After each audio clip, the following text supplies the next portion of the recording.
고졸, 유부녀 개발자. 여러분 머릿속에는 지금 어떤 생각이 드시나요? 이번 에피소드에서는 인종차별과 성차별의 왕국인 남아프리카 공화국에서 커리어를 시작해서 영국과 미국을 거치신 주한나님의 커리어 개발 이야기를 여러분들께 소개를 시켜드리려고 해요. 한나님의 경우는 지금 현재 미국 마이크로소프트의 데이터 팀에서 일을 하고 계시기도 하지만요. 3만 명 이상의 팬을 거느리신 페이스북 페이지 양파를 운영하고 계시기도 하고요. 그리고 개발자를 부탁해 여현민국이라는 책을 집필하신 저자이시기도 해요. 한나님이 남아프리카 공화국과 영국, 미국의 테크 산업을 경험하면서 보고 배운 이야기. 지금부터 시작해 보도록 하겠습니다.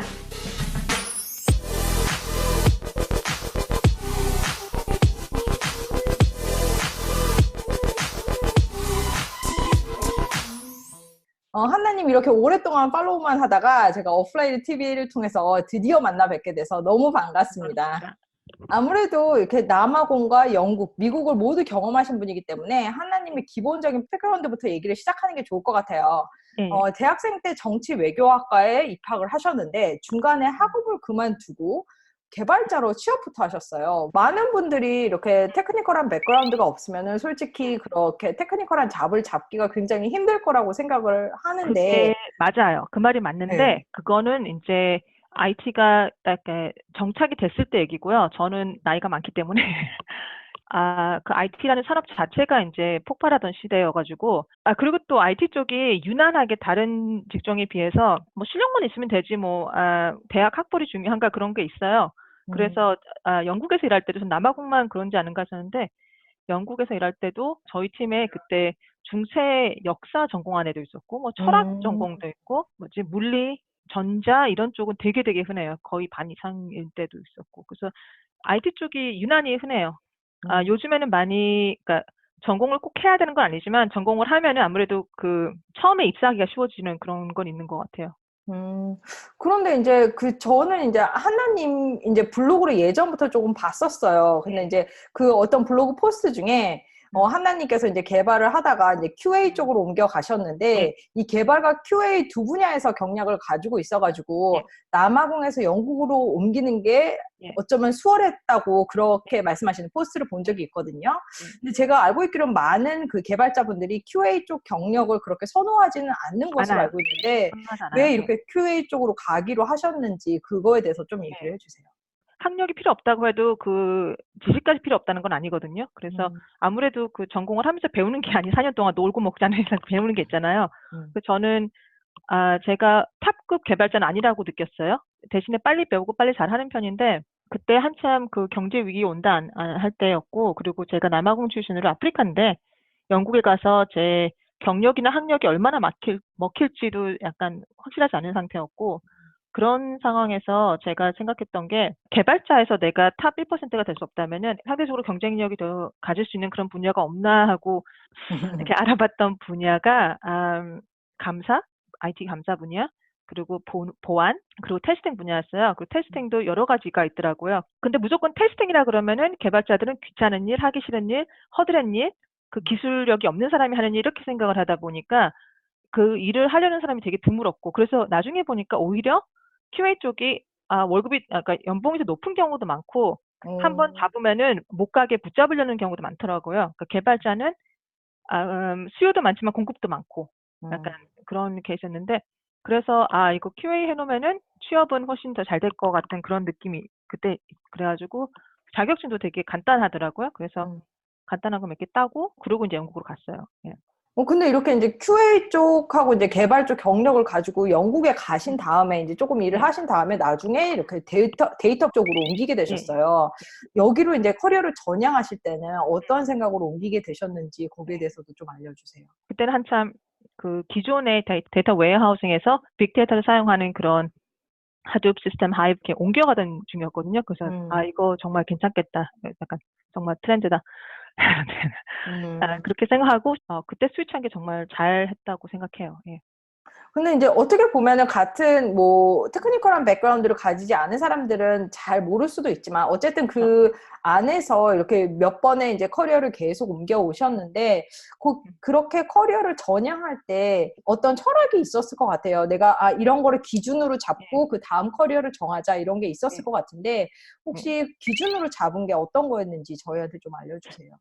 이게 다른 분야에도 적용이 되는지는 잘 모르겠어요. 그러니까 저는 제일 큰 거는 취업하기 쉬워야 되고, 그리고, 그러니까 옮기기 쉬운 거를 포함해서, 그리고 job title 있잖아요. 그러니까 내가 뭐 리드다, 뭐 시니어다, 뭐 팀장이다 이거보다는 실속 있는 거, 그리고 나한테 도움되는 기술을 배울 수 있는 그런 자리를 늘 이렇게 그게 내가 배우고 싶다 이런 마음은 전혀 아니고 저는 어디까지나 생계형인 사람이기 때문에 배워서 도움이 되는 거다. 앞으로도 먹고 사는데 도움이 되는. 네, 그래서 저는 언제나 그걸 중심으로 했었어요. 그래서 QA 쪽으로 바꾼 것도 개발자로서는 자존심 상하는 일일 수도 있고, 한데 저한테는 이제 실속으로 나는 외국 갈 건데 난 취업이 필요하고, 그리고 이제 영국에서 그 EA 옮겼을 때도 제 친구들 그때 은행으로 많이 갔어요. 저도 그때 바클리 은행에 이렇게 면접하고 거기는 월급도 연봉도 훨씬 괜찮았고, 근데 일이 이건 아니다. 그 회사 시스템에만 충실해야 되는 그런 거 있잖아요. 나중에 다 옮기기 힘들게 되겠죠. 예, 그래서 결국 게임 회사로 갔던 건데, 마소로 옮길 때도 다른 사람들은 마소로 옮겼다가 대기업이니까 옮겼겠거니 했는데 전혀 아니었고요. 데이터 쪽으로 중심으로 가고 싶었는데 제가 그때 데이터를 오래 한 사람이 아니었기 때문에 이미 셋업되어 있는 팀으로 들어가기에는 힘들 거 당연했고, 근데 그때 마소 갔던 게 그때 팀을 시작하려는 차였어요. 그 빅데이터 팀을. 이건 좋은 경험일 것 같다. 그래서 갔었거든요. 그래서 그것도 저는 잘 선택했다고 생각해요. 하지만 돈은 덜 벌었죠.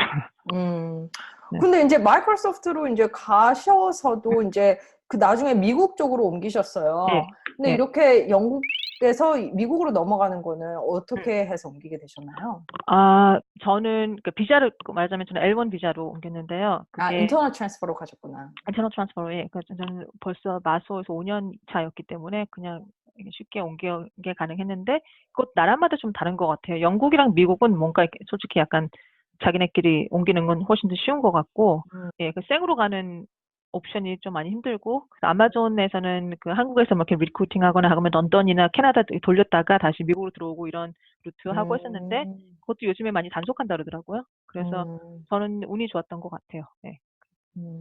그러면 이제 그 양파님 같은 경우에는 다양한 분야를 경험을 해 보셨잖아요. 뭐 그때 지금 뭐 한창 핫했던 그런 빅데이터도 경험을 해 보시고 그랬는데 내가 지금 20대로 돌아간다면 이런 것 좀 알았더라면 더 좋았을 텐데 그런 게 있으신가요? 예, 제가 20대에는 나는 보통 여자랑 많이 다른 것 같아라는 그런 착각을 많이 했었는데 이제 남성 중심적인 사회에서 많이 있다 보니까 내가 완벽하게 이해하지 못한 거 그런 게 있더라고요. 그래서 예를 들어서 무슨 의견 개진할 때 나는 더 강하게 할 수 있었는데 저는 언제나 이게 한국식인지 모르겠는데 이렇게 좀 약간 주춤할 때 있었고, 그리고 진급 같은 거 중요하지 않다고 생각하고 넘어갔지만 훨씬 더 강하게 나는 그럴 권리가 있다는 식으로 그 주위 동료들 보면 아주 뻔뻔해 막 그래서 맞아요. 야, 왜 나는 안 좀 네. 그런 저도 거랑 깜짝 놀랐어요. 저도 처음에 네. 그런 문화를 겪었을 때 저는 미국 회사 가서 그런 문화를 처음 봤거든요. 네. 근데 무슨 그 한번 이제 그 퍼포먼스 리뷰 시즌이 오면은 애들이 다 준비를 해요. 내가 이제 그 상사한테 어떻게 나를 팔지, 여태까지 내가 했던 맞아요. 일을 어떻게 할지 그걸 다 얘기를 하고 나는 내년 3월에 진급을 하고 싶은데 다음 단계로 진급을 하고 싶은데 그걸 위해서 뭘 해야 되는지 알려줘. 이런 식으로 얘기했다는 친구들이 굉장히 맞아요. 많았어요. 예. 다 그렇게. 근데 물론 남자가 다 그렇다는 건 아닌데 저 남편도 같은 경우도 전혀 그렇지 않고 그지만 그런 사람들이 퍼센티지가 남자가 좀 더 높은 것 같고 저는 단 한 번도 연봉 더 달라든지 그런 거를 이렇게 해본 적이 없거든요. 지금까지 많이 잘 벌고 이렇게 잘 옮기고 했지만 그래도 저 같은 스펙에 같은 나이에 시작한 남자들 보면은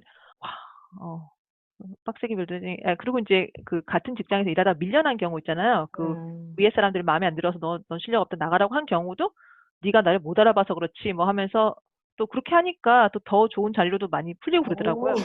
그래요? 그런 거 보면서 이 참 자신감의 문제다. 내가 좀 더 밀어붙였더라면 더 좋았을 텐데라고 생각하죠. 네. 근데 이제 지금 이 영상을 보시는 많은 그 어플라이 구독자님들 중에서는 다른 나라에서 이제 그런 커리어를 바꾸거나 아니면 다른 곳으로 이직하는 것을 준비하시는 분들이 굉장히 많거든요. 그런 분들을 네. 위해서 드리고 싶은 조언이 있다면 네. 어떤 것들이 있는지 알려주세요. 저는 그 커리어 조언 중에 뭐 꼭 필요한 사람이 되라 이런 건데 저는 절대 꼭 필요한 사람이 되지 말라고. 절대 나를 특히 이렇게 나라 국경 넘겨서 옮겨 다니고 그럴 거를 목표로 하면은 나를 그 슈퍼마켓에 있는 제품, 사람들 제일 많이 찾는 제품, 그 제품 중에 제일 그래도 부가가치 있고 상품 가치 있고 그렇지만 너무 귀하진 않은 거. 그래서 어느 정도 사람들이 웬만한 알 수 있는 직종에서 제일 수요 많고 그중에서 조금 특화된 그런 거.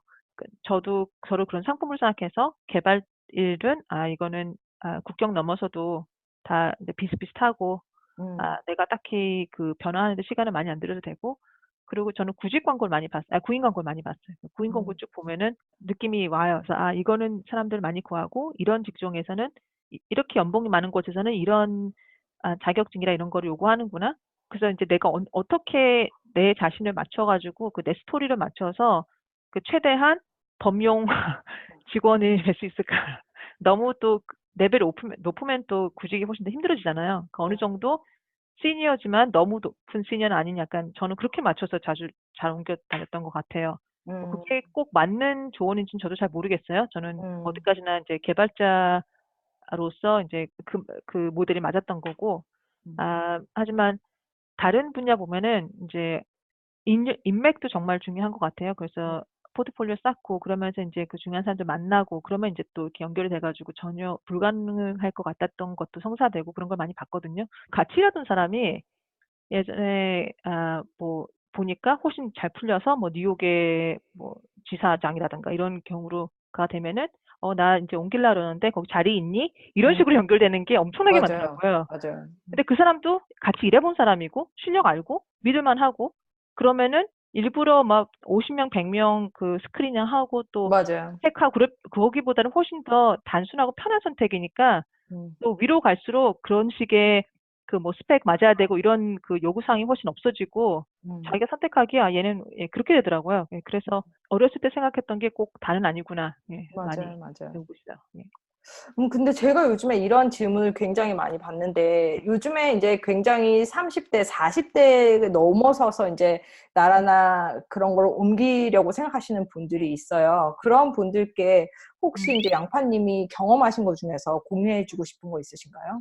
남아공을 떠난 친구들이 되게 많았어요. 그때 나라가 많이 혼란스럽고 치안도 안 좋고 그러다 보니까 많이 떠나는데 영국에 와서 좋은 직장을 취업을 하고 살다가도 남아공을 또 돌아가는 경우가 많았거든요. 그게 저는 뭐 약한 게 아니라 그 자기가 자란 곳과의 그 연결, 그 고향, 친구, 가족 그 컨텍스트가 있잖아요. 내가 뭐 이 나라에서 이런 대학을 다녔고 이런 데서 결혼하고 사람을 만나고 그걸 다 잘라버리고 간다는 게 정말 쉽지가 않더라고요. 내가 왜 나가고 싶은지, 그리고 내가 어떤 사람인지 생각해 보는 것도 필요한 것 같아요. 그러니까 한국에서 만약에 좋은 대학을 나와서 좋은 친구들이랑 좋은 직장에 다닌 사람이라면은 해외 나가면서 그거 다 잃을 거거든요. 한국에 무슨 대학 다니는지 아무도 관심 없어요. 맞아. 그래서 한국에서 내가 이런 사람이었는데 해봤자 진짜 관심 1도 없고 최근에 한 개발자분한테 그냥 한국에 계시라고 한 적이 있어요. 그 좋은 회사 다니시는 분이고 좋은 대학 나오신 분이고 근데 외국에 나갈까 지금 나가볼까 그래서 왜 나가시려고 그러는데요. 해외의 그 실리콘밸리 컬처도 이렇게 좀 경험해보고 싶고 근데 지금 괜찮은 그 한국에서 되게 괜찮은 IT 회사에 계셨거든요. 근데 물론 나가서 얻는 것도 있을 수 있어요. 하지만 잃는 것도 많고 한국을 떠남으로써 얻는 이득이 엄청나게 크지 않으면은 잃는 것도 생각해 보시고 그리고 또 이제 영어가 완전히 유창하신 분이면은 그러니까 적응이. 적응에 문제가 안 되겠지만 그렇지 않은 경우는 매일매일 언어로 받는 스트레스가 엄청 크잖아요. 그 사람들과 어울리기 약간 힘들 수 있고 그거는 정말 고려하셔야 될 것 같아요. 나가시는 거 추천을 해요. 저는 정말 좋아요. 저는 이렇게 옮겨 다니면서 산 게 저는 정말 좋은데 누구에게나 다 맞는 옵션은 누구에게나 다 맞는 건 옵션은 아니고 또 한국에 남는다고 해서 그게 뭐 루저라든지 뭐 외국에 못 나갔다든지 그렇게는 저는 전혀 그렇게 생각하지 않아요.